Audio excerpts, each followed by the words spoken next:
ज्यादा सम्मानित साथियों, बहुजन समाज पार्टी की राष्ट्रीय अध्यक्ष, उत्तर प्रदेश की 4 बार रही मुख्यमंत्री, इस देश के पीड़ितों, शोषितों, गरीबों की मसीहा, मैं आदरणीय बहन कुमारी मायावती जी को निवेदन पूर्वक आग्रह करता हूं कि आए और जनसभा को संबोधित करने का काम करें। आदरणीय बहन।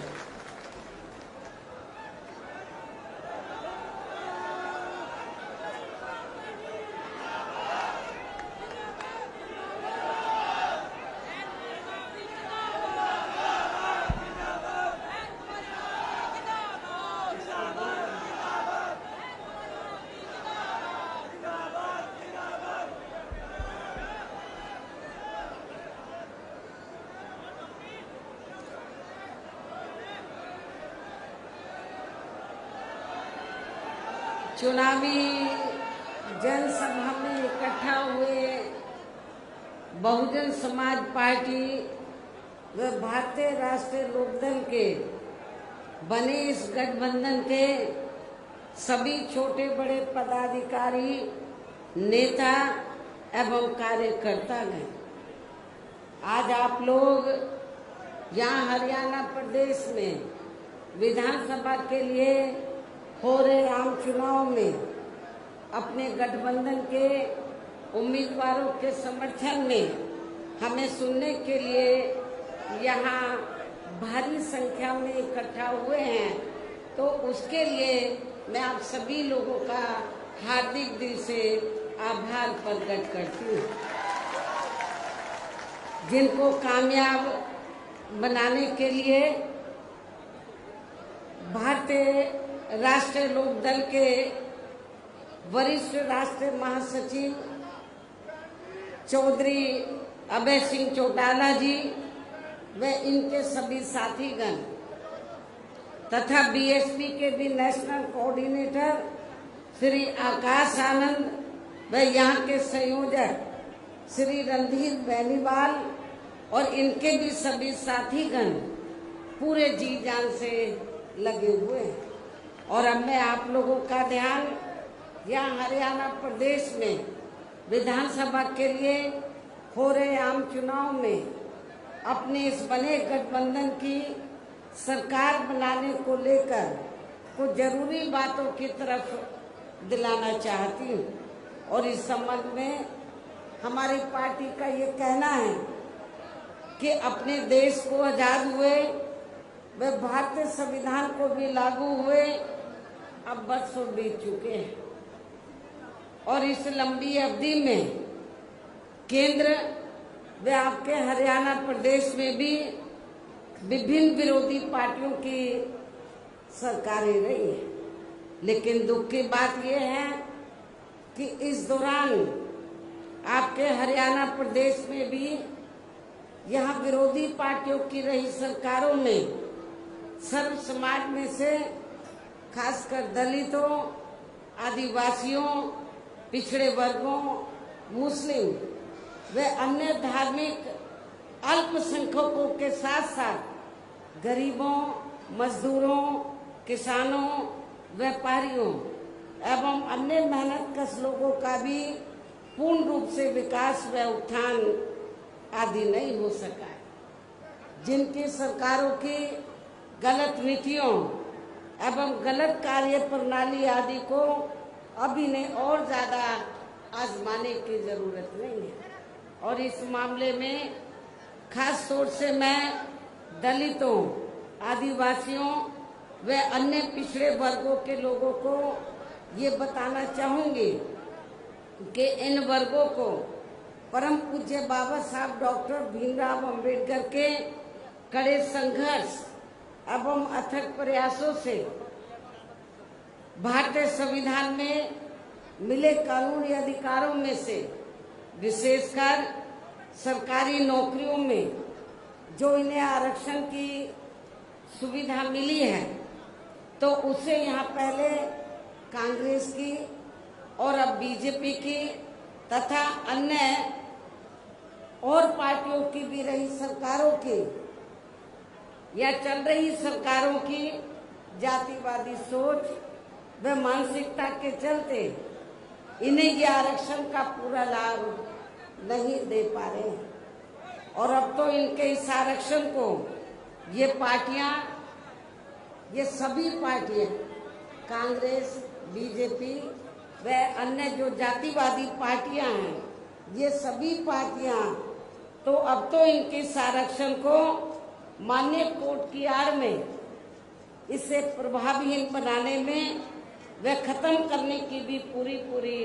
कोशिश में लगी हुई है। और इसका खास उदाहरण दिनांक 1 अगस्त 2024 को माननीय सुप्रीम कोर्ट का दिया गया निर्णय, जिसमें कोर्ट ने SC व ST के आरक्षण में, मैं इधर SC ST क्यों बोल रही हूँ, शेड्यूल कास्ट और शेड्यूल ट्राइब्स, क्योंकि संविधान में जो दलित वर्ग के लोग हैं, तो संविधान में दलितों के लिए तो हरिजन लफ्ज का इस्तेमाल नहीं किया गया है, बल्कि अनुसूचित जाति व जनजाति लफ्ज का इस्तेमाल किया गया। मैं चाहूंगी इन लोगों के जो पूर्व स्टेट अध्यक्ष हैं, तो मेरे ख्याल वो भारतीय संविधान को जरूर स्टडी करें, पढ़ें और ये देखें कि अनुसूचित दलितों के लिए क्या लफ्ज इस्तेमाल किया गया है। तो मुझे क्या लगता है, ये बाबा साहब के बारे में इनको जानकारी है, लेकिन ये भी जानकारी लेनी चाहिए कि SC ST के लिए क्या लफ्ज इस्तेमाल किया गया है। क्योंकि मुझे याद है सन 1977 में जब मैं वकालत की पढ़ाई कर रही थी, LLB फर्स्ट ईयर की स्टूडेंट थी, दिल्ली यूनिवर्सिटी से पढ़ रही थी। 1977 में जनता पार्टी की सरकार बनी और इन्होंने वोट क्या कह के लिया था कि हम स्वर्गीय श्री बाबू जगजीवन राम जी को देश का प्रधानमंत्री बनाएंगे, जिसको कांग्रेस ने नहीं बनाया। कांग्रेस ने भी नहीं बनाया जिनको, और जनता पार्टी ने भी नहीं बनाया 77 में। तो दलित वर्ग के लोग, अनुसूचित जाति जनजाति वर्ग के लोग पूरे देश में बहुत नाराज थे, खफा थे। तो उस समय उन्होंने दिल्ली में एक 3 दिन का जाति तोड़ो सम्मेलन रखा और उसमें ऑल इंडिया की तरफ से, तो यूथ की तरफ से, नौजवानों की तरफ से मुझे उन्होंने इनवाइट किया बोलने के लिए। और जब मैं उस सम्मेलन में बोलने के लिए गई, तो वहां पर जितने भी जनता पार्टी के नेता थे, तो वो बार बार हरिजन हरिजन इस्तेमाल कर रहे थे। तो मैंने उनको कहा कि एक तरफ तो आप जाति तोड़ने की बात कर रहे हैं और दूसरी तरफ आप हरिजन कह रहे हैं। यदि हम इसको पॉजिटिव सेंस में ले तो हम तो हरि का मतलब ईश्वर, हम तो ईश्वर की औलाद होगी, तो बाकी लोग क्या शैतान की औलाद है। ये मैंने 1977 में जब मुझे उन्होंने ऑल इंडिया की तरफ से इनवाइट किया, तो ये मैंने वहां पर बोला था। तो उधर ही जो जनता पार्टी के जो नेतागण लोग थे, उन्होंने माफी मांगी और कहा कि, मैंने बोला कि आपको आज सरकार संविधान से चलती है और संविधान के हिसाब से आप लोगों को जो वीकर सेक्शन के लोग हैं, तो उनको अनुसूचित जाति जनजाति और अन्य पिछड़ा वर्ग बोलना चाहिए, तो ये ज्यादा बेहतर होगा। उनको रियलाइज करना पड़ा और ये कहना पड़ा कि बहन जी जो बोल रही है वो सही बोल रही है। तो मैं आपको ये बताना चाह रही थी, माननीय सुप्रीम कोर्ट ने भी 1 अगस्त 2024 को, इसी वर्ष, माननीय सुप्रीम कोर्ट का दिया गया निर्णय है रिजर्वेशन को लेकर, जिसमें माननीय सुप्रीम कोर्ट ने, तो उन्होंने हरिजन नहीं बोला, ये जजमेंट आप उठा के देख लो, तो उन्होंने SC व ST के आरक्षण में वर्गीकरण व क्रीमी लेयर आदि को लागू करने की बात कही, जो नहीं होना चाहिए था। SC ST को जो रिजर्वेशन मिला है परम पूज्य बाबा साहब डॉक्टर अंबेडकर के अथक प्रयासों से, उस रिजर्वेशन में अभी तक उसमें कोई अलग से रिजर्वेशन नहीं था जो बाबा साहब ने व्यवस्था की थी। SC ST के लिए रिजर्वेशन है तो SC ST के लोगों को रिजर्वेशन मिलेगा, लेकिन रिजर्वेशन में से रिजर्वेशन की व्यवस्था बाबा साहब ने नहीं की थी। और रिजर्वेशन में से रिजर्वेशन का मतलब है शेड्यूल कास्ट को आपस में लड़ाना। SC ST को ये लड़ते रहे कि इसको कम मिला, इसको ज्यादा मिला है, जो ये नहीं होना चाहिए था, जो ये नहीं होना चाहिए था। लेकिन दुख की बात है कि सेंटर की ओर से बीजेपी की सरकार है, सेंटर के में उनकी ओर से सरकारी वकील खड़े हुए, कांग्रेस के भी वकील खड़े हुए और भी वकील खड़े हुए, उन्होंने माननीय सुप्रीम कोर्ट की हाँ में हाँ मिलाई। तो जिसकी वजह से तो जो देश में SC ST वर्ग के लोग हैं तो उनको आरक्षण में, उनके आरक्षण में वर्गीकरण व क्रीमी लेयर आदि को लागू करने की बात उन्होंने कही, जो ठीक नहीं था। इस निर्णय से हमारी पार्टी बिल्कुल भी सहमत नहीं है। और यदि इन वर्गों के आरक्षण के मामले में केंद्र की वर्तमान भाजपा सरकार, जो बीजेपी भी कहती है कि हम आरक्षण के पक्षधर हैं, तो यदि इन वर्गों के आरक्षण के मामले में केंद्र की वर्तमान भाजपा सरकार की भी नीति व नियत साफ होती, तो फिर ये सरकार माननीय सुप्रीम कोर्ट के आरक्षण को लेकर आए इस निर्णय को बिना कोई देरी किए हुए उसे निष्प्रभावी बनाने व पूर्व की स्थिति में लाने के लिए संसद का विशेष सत्र बुलाकर फिर संवैधानिक संशोधन विधेयक जरूर लाती और उसे विपक्ष को साथ में लेकर पास भी जरूर कराती। और इतना ही नहीं बल्कि इसके लिए कांग्रेस व इनके इंडिया गठबंधन ने अभी तक भी केंद्र सरकार पर कोई दबाव नहीं बनाया। ना तो केंद्र में बीजेपी की सरकार संवैधानिक संशोधन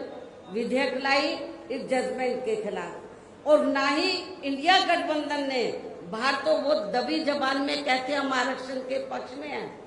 लेकिन पार्लियामेंट के अंदर उन्होंने इसके लिए कोई आवाज नहीं उठाई। और ऐसा करना तो बहुत दूर की बात रही, बल्कि इन्होंने माननीय सुप्रीम कोर्ट के इस निर्णय पर, इस आए निर्णय पर अभी तक कुछ भी खुलकर नहीं बोला है। और इस मामले में केंद्र की भाजपा सरकार व अधिकांश सभी विरोधी पार्टियां अभी तक भी चुप्पी साधे हुए हैं। यहाँ मैं ये भी बता देना चाहती हूँ कि माननीय कोर्ट ने SC ST आरक्षण में वर्गीकरण करने व क्रीमी लेयर आदि को भी लागू करने का ये कार्य अब पहले संसद के पास था, राष्ट्रपति के पास था, लेकिन अब ये कार्य भी इन्होंने राज्य सरकारों के ऊपर छोड़ दिया है। हर स्टेट में राज्य सरकारों के ऊपर छोड़ दिया है, जो वो अपने हिसाब से इसका पूरा राजनीतिक फायदा भी उठाएंगे। उनके ऊपर है किसको कितना आरक्षण देना है, SC ST में से किसको कम देना, किसको ज्यादा देना, किसको नहीं देना है। पहले संसद और पार्लियामेंट के पास ये पावर, पहले संसद और प्रेसिडेंट के पास पावर थी, लेकिन इस जजमेंट में माननीय सुप्रीम कोर्ट ने ये पावर भी राज्य सरकारों को दे दी, जो अब अपने हिसाब से इसका पूरा राजनीतिक फायदा भी उठाएंगे। साथ ही इसकी आड़ में इन वर्गों को बांटकर इन्हें आपस में भी खूब लड़ाएंगे। अर्थात अब ये पार्टियां फूट डालो व राज करो की नीति का भरपूर फायदा उठाएंगे, जबकि संविधान के मुताबिक कि जाति को SC व ST की सूची में शामिल करना है या नहीं करना है, तो इसका ये अधिकार अभी तक केवल संसद व माननीय राष्ट्रपति जी को ही दिया हुआ था, जिसे 1 अगस्त 2024 को माननीय सुप्रीम कोर्ट के आए निर्णय के जरिए इसे अब वापस लेकर सीधे ही राज्य सरकारों को दे दिया है, जिससे अब इन वर्गों के साथ काफी नाइंसाफी होगी। अर्थात इनका भी आरक्षण ना के बराबर ही रह जाएगा। दलितों का, SC ST का, अनुसूचित जाति व जनजाति का अब ये आरक्षण ना के बराबर ही रह जाएगा। और अब तो कांग्रेस के राहुल गांधी ने भी, कांग्रेस के श्री राहुल गांधी ने भी विदेश में जाकर इनके सभी आरक्षण को आगे वक्त आने पर खत्म करने का भी ऐलान कर दिया है। इससे साफ जाहिर है कि आपका आरक्षण बहुत खतरे में है। बाबा साहब डॉक्टर अंबेडकर ने आरक्षण शेड्यूल कास्ट में जितनी जातियां आती हैं सबको दिया था। उन्होंने केवल एक जाति को नहीं दिया था, उसमें विभिन्न जातियां हैं, सब कास्टें हैं जो सामाजिक, शैक्षणिक और आर्थिक क्षेत्र में पिछड़ी हुई हैं। तो शेड्यूल कास्ट का मतलब क्या है? ये तो शेड्यूल बनी, इनकी एक सूची बनी, तो उसके आधार पर उन जातियों को शामिल करके तो जब ये इन लोगों को ये रिजर्वेशन दिया है SC ST में, उसमें एक ही जाति नहीं आती है, उसमें विभिन्न जातियां आती है। तो जिसका नाम क्या दिया बाबा साहब ने, एक सूची बनाई, शेड्यूल कास्ट, शेड्यूल ट्राइब्स। इसलिए इन वर्गों के लोगों को बाबा साहब डॉक्टर भीमराव अंबेडकर द्वारा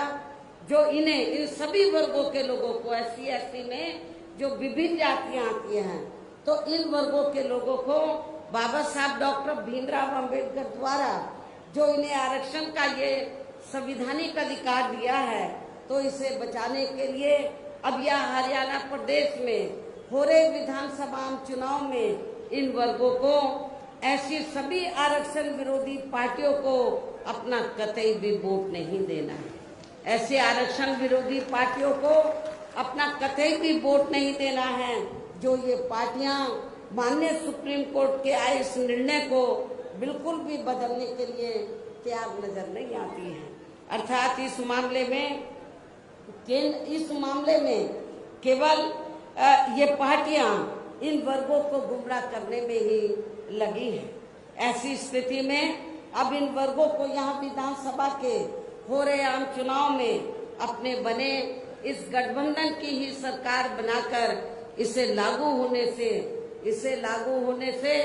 तब तक लटकाकर व रोक कर रखना है जब तक केंद्र व विपक्ष द्वारा इस निर्णय को संवैधानिक संशोधन के जरिए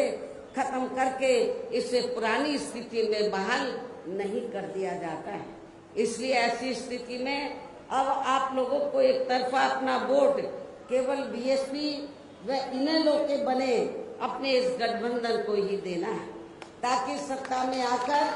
यहाँ आपके स्टेट में माननीय सुप्रीम कोर्ट के आए इस निर्णय पर कुछ हद तक अंकुश लगाया जा सके। इतना ही नहीं बल्कि केंद्र व राज्यों में कांग्रेस, बीजेपी व अन्य जातिवादी पार्टियों की रही सरकारों ने इनका आरक्षण का कोटा अभी तक भी पूरा नहीं भरा है, जिसे फिर अंत में किसी न किसी रूप में सामान्य वर्गों को ही दे दिया जाता है। पदोन्नति में आरक्षण को तो इन्होंने मान्य कोर्ट की आड़ में काफी हद तक खत्म ही कर दिया है। इसके साथ ही केंद्र व राज्यों की भी सरकारों द्वारा इन वर्गों के लोगों को प्राइवेट सेक्टर में आरक्षण दिए जाने की व्यवस्था किए बिना ही इनके ज्यादातर सरकारी कार्य अब यहाँ प्राइवेट सेक्टर के जरिए ही देश के अधिकांश बड़े बड़े पूंजीपतियों व धन्ना सेठों को ही दिए जा रहे हैं, जिसके कारण आपके यहाँ हरियाणा प्रदेश से पूरे देश में अब इन वर्गों के लोगों को आरक्षण का बहुत कम ही लाभ मिल पा रहा है। और इससे अब पूरे देश में दलितों व आदिवासियों के साथ साथ अन्य पिछड़े वर्गों का भी काफी ज्यादा नुकसान हो रहा है। आपके हरियाणा प्रदेश में SC ST की तरह जो OBC वर्ग के लोग हैं, अन्य पिछड़े वर्ग के लोग हैं, इनकी भी काफी तादाद है, जबकि अन्य पिछड़े वर्गों के लोगों को ये भी मालूम होना चाहिए कि इन्हें मंडल कमीशन की रिपोर्ट के तहत आरक्षण की सुविधा केंद्र में कांग्रेस पार्टी की रही सरकार में, बल्कि बीएसपी के केंद्र की सरकार में नहीं, बल्कि बीएसपी के कड़े संघर्ष एवं अथक प्रयासों से केंद्र में रही श्री बीपी सिंह की सरकार में ही मिली है, जिसका भी अब यहाँ जातिवादी विरोधी पार्टियों की चल रही सरकारें इन्हें पूरा लाभ नहीं दे पा रही हैं। इसके साथ ही श्री बीपी सिंह की सरकार में ही इन वर्गों के मसीहा परम पूज्य बाबा साहब डॉक्टर भीमराव अंबेडकर को भी यहाँ भारत रत्न की उपाधि से सम्मानित किया गया था, जिसके लिए वो हर प्रकार से पात्र भी थे। जबकि इन्हें ये सम्मान उनके जीते जी परम पूज्य बाबा साहब डॉक्टर भीमराव अंबेडकर के जीते जी केंद्र में रही कांग्रेस पार्टी की सरकार में बहुत पहले मिल जाना चाहिए था, लेकिन कांग्रेस पार्टी की सरकार ने इनके देहांत के बाद भी इन्हें काफी समय तक ये सम्मान नहीं दिया। इससे इन वर्गों के प्रति इस कांग्रेस पार्टी की हीन व जातिवादी मानसिकता साफ झलकती है। इतना ही नहीं बल्कि इनके कारवां को आगे बढ़ाने वाले वे हर मामले में समर्पित रहे व्यक्तित्व मान्यवर श्री कांशीराम जी के देहांत होने पर केंद्र में रही इसी कांग्रेस पार्टी की सरकार ने इनके सम्मान में एक दिन का भी राष्ट्रीय शोक घोषित नहीं किया था। इसके साथ ही इन वर्गों के लोगों को जुर्म जाति से निजात दिलाने के लिए जो भी यहाँ नियम व कानून आदि बने हैं तो उन पर भी केंद्र व राज्यों की सरकारें सही से अमल नहीं कर पा रही हैं, जिससे अब यह खासकर दलितों, आदिवासियों व अन्य पिछड़े वर्गों के ऊपर शोषण करने वाले लोगों का मनोबल और भी ज्यादा बढ़ रहा है। और ये सब हमें यहाँ आपके हरियाणा प्रदेश में भी काफी कुछ देखने के लिए मिल रहा है। इसी प्रकार हमें पूरे देश में मुस्लिम व अन्य धार्मिक अल्पसंख्यक समाज के लोगों की भी अधिकांश मामलों में हालत कोई खास अच्छी नजर नहीं आती है। इसके साथ साथ अपर कास्ट समाज व जाट समाज में भी खासकर गरीब लोगों की भी आर्थिक स्थिति अभी भी यहाँ आपके हरियाणा प्रदेश सहित पूरे देश में काफी ज्यादा खराब व दयनीय बनी हुई है। इनके अलावा आपके हरियाणा प्रदेश सहित पूरे देश में सर्व समाज में से विशेषकर यहाँ गरीब, मजदूर, किसान, कर्मचारी, व्यापारी एवं अन्य मेहनतकश लोग भी अपनी विभिन्न समस्याओं को लेकर अभी भी हमें काफी ज्यादा दुखी ही नजर आते हैं। और इनमें भी किसान वर्ग तो केंद्र में अभी तक की रही सभी सरकारों द्वारा बनाई गई उनकी गलत नीतियों के कारण अब काफी ज्यादा परेशान व दुखी भी रहा है और अभी भी है। लेकिन इन सब की मुख्य वजह हमारी पार्टी केंद्र में व आपके हरियाणा प्रदेश में भी यहाँ अब तक की रही अधिकांश विरोधी पार्टियों की सरकारों की गरीब व किसान विरोधी तथा इनकी जातिवादी, पूंजीवादी व संकीर्ण मानसिकता के तहत बनाई गई उनकी गलत नीतियों एवं गलत कार्य प्रणाली को ही काफी हद तक जिम्मेवार मानकर चलती हैं। और इस मामले में खासकर इनकी गलत आर्थिक नीतियों की वजह से ही आए दिन यहाँ पूरे देश में गरीबी, बेरोजगारी व महंगाई आदि भी काफी ज्यादा बढ़ रही है, जिससे आम जनता काफी ज्यादा परेशान व दुखी भी है। इसके साथ साथ अभी भी अपने देश में भ्रष्टाचार हर स्तर पर काफी ज्यादा व्याप्त है, जिससे आपका खुद का अपना हरियाणा प्रदेश भी स्टेट भी अछूता नहीं रहा है। और इन सब का मुख्य कारण हमारी पार्टी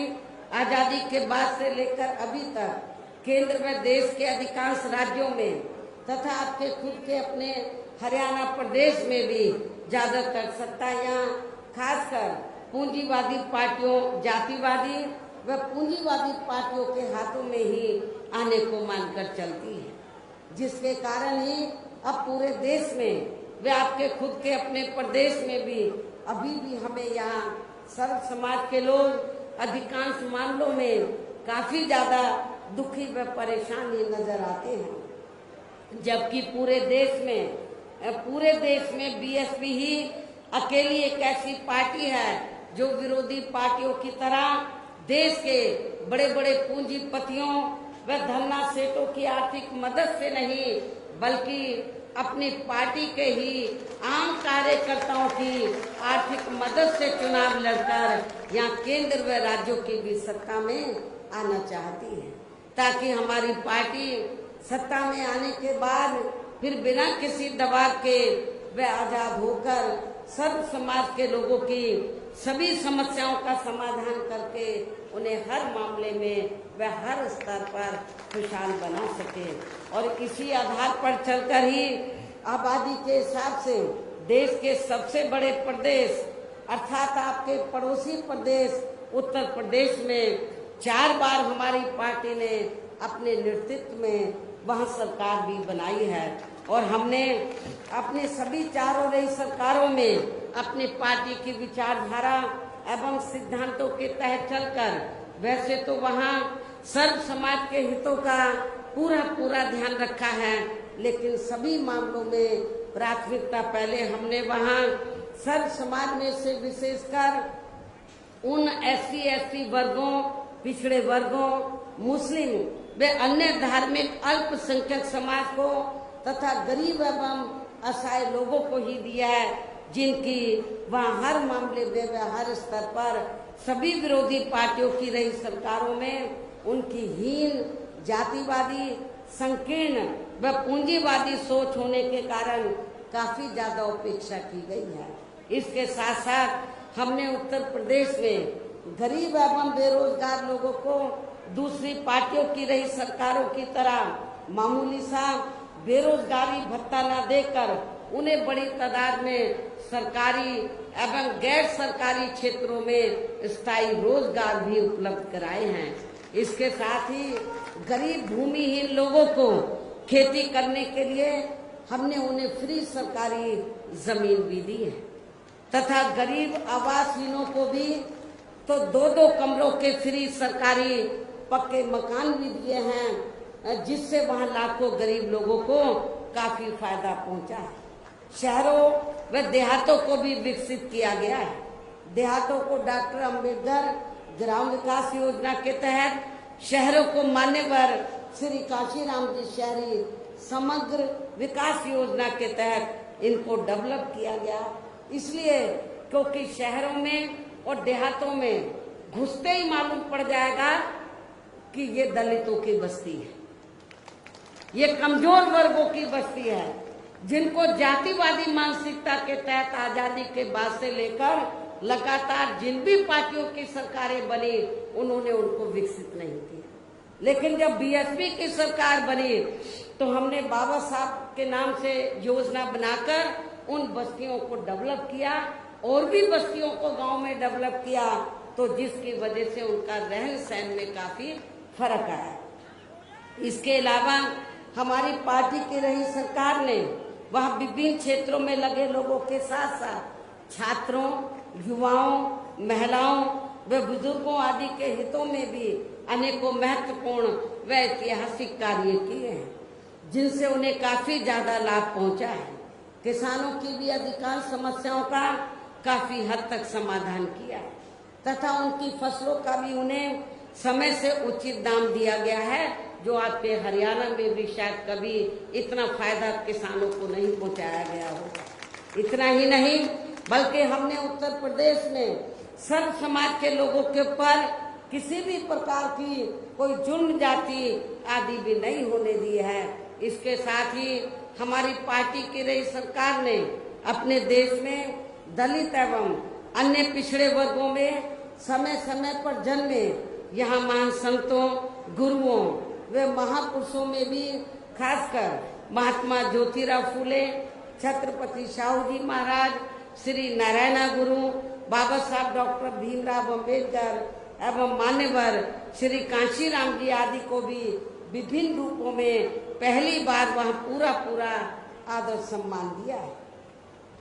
जिन्हें विरोधी पार्टियों के लोग अभी तक भी आसानी से पचा नहीं पा रहे हैं। इस प्रकार से उत्तर प्रदेश में हमारी पार्टी ने अपने सभी चारों रहे शासनकाल के दौरान वह हर मामले में वह हर स्तर पर सर्व समाज के लोगों को काफी बेहतरीन सरकार दी है। और यदि आप लोग भी यहाँ अपने हरियाणा प्रदेश में गरीबों, किसानों व आम जनहित के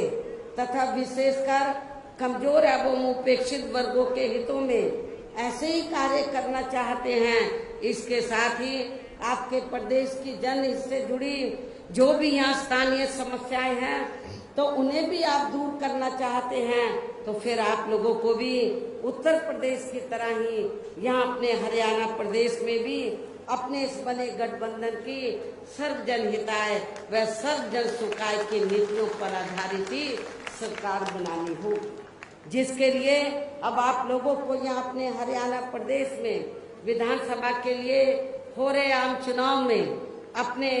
बने इस गठबंधन का ही बेहतर रिजल्ट लाना होगा। इसके साथ ही आप लोगों को वोट पड़ने तक यहाँ की सत्ताधारी पार्टी भारतीय जनता पार्टी व अन्य सभी विरोधी पार्टियों के साम दाम दंड भेद आदि हथकंडों से भी जरूर सावधान रहना है। और इस मामले में खासकर आप लोगों को विरोधी पार्टियों के जारी किए गए उनके हवाई वे प्रलोभन भरे चुनावी घोषणा पत्रों आदि के बहकावे में तो कतई नहीं आना है। बातें बड़ी बड़ी करते हैं, सत्ता में जब आ जाते हैं तो वो उनको रद्दी में जैसे टोकरी रद्दी की टोकरी में फेंक देते हैं वैसे फेंक देते हैं। तो इस मामले में खासकर आप लोगों को विरोधी पार्टियों के जारी किए गए उनके हवाई व प्रलोभन भरे चुनावी घोषणा पत्रों आदि के बहकावे में तो कतई नहीं आना है, जिन्हें ये पार्टियां सत्ता में आने के बाद अधिकांश अमल में नहीं लाती हैं, जिस पर से अब जनता का काफी हद तक विश्वास भी उठ गया है। इसलिए हमारी पार्टी किसी भी चुनाव में अपना कोई भी चुनावी घोषणा पत्र आदि जारी नहीं करती है। वैसे भी हमारी पार्टी कहने में बहुत कम बल्कि कार्य करके दिखाने में ही ज्यादा विश्वास रखती है, अर्थात जो कहती है तो उसे करके भी दिखाती है। ये सब हमने उत्तर प्रदेश में बिना चुनावी घोषणा पत्र के जारी किए हुए ही 4 बार सरकार बनाकर सरकार बनने के बाद तब हमने ये घोषणा की हम ये काम करेंगे सरकार का बजट देखकर। और अब संक्षेप में मेरा यही कहना है कि आप लोगों को अपने खुद के व अपने हरियाणा प्रदेश के भी हित में यहाँ बीएसपी व इनेलो के बने अपने इस गठबंधन की ही सरकार बनाना बहुत जरूरी है। और अब आप लोगों को अपने इस गठबंधन के ही उम्मीदवारों को ज्यादा से ज्यादा कामयाब बनाना है, जिसके लिए बीएसपी के उम्मीदवारों को हाथी चुनाव चिन्ह के सामने वाले बटन को दबाकर तथा राष्ट्रीय लोकदल के उम्मीदवारों को चश्मा चुनाव चिन्ह के सामने वाले बटन को दबा के उन्हें जरूर जिताना है। इस प्रकार से आप लोगों को अपने बने इस गठबंधन की ही पूर्ण बहुमत की सरकार बनाना है। और सरकार बनने पर फिर गठबंधन की ओर से आपके हरियाणा प्रदेश का मुख्यमंत्री चौधरी श्री अभय चौटाला जी को ही बनाया जाएगा, जिनको मेरे आशीर्वाद के साथ साथ इनके पिता चौधरी ओम प्रकाश चौटाला जी का भी पूरा आशीर्वाद प्राप्त है। वैसे स्वर्गीय चौधरी देवीलाल जी का भी हमेशा इन पर आशीर्वाद बना रहा है। इनके साथ साथ गठबंधन की ओर से बीएसपी का एक डिप्टी सीएम दलित वर्ग का अमृत दरबारी दलित वर्ग का तथा दूसरा डिप्टी सीएम अन्य पिछड़ा वर्ग या अपर कास्ट समाज में से ही बनाया जाएगा। और ये डिप्टी सीएम ये दोनों डिप्टी सीएम कौन होंगे इसका फैसला चुनाव का नतीजा आने के बाद ही किया जाएगा। इन्हीं जरूरी बातों के साथ ही अब मैं आप सभी लोगों से अपने बने इस गठबंधन के अधिकांश उम्मीदवारों को जिताकर अपनी यहाँ गठबंधन की ही सरकार जरूर बनाना है। इस उम्मीद के साथ ही अब मैं केंद्र सरकार से देश में जातीय जनगणना कराने के लिए भी विशेष अनुरोध करती हूँ, जिसको पहले केंद्र में रही कांग्रेसी सरकार ने और अब वर्तमान में चल रही बीजेपी की सरकार ने भी इसे अभी तक भी लटका के रखा हुआ है, जो उचित नहीं है। इसके लिए भी इनसे विशेष आग्रह के साथ ही और अपने गठबंधन के उम्मीदवारों को ज्यादा से ज्यादा जिताने की पुरजोर अपील करते हुए अब मैं अपनी बात यहीं समाप्त करती हूँ। धन्यवाद। जय भीम व जय भारत। हाथी और गठबंधन का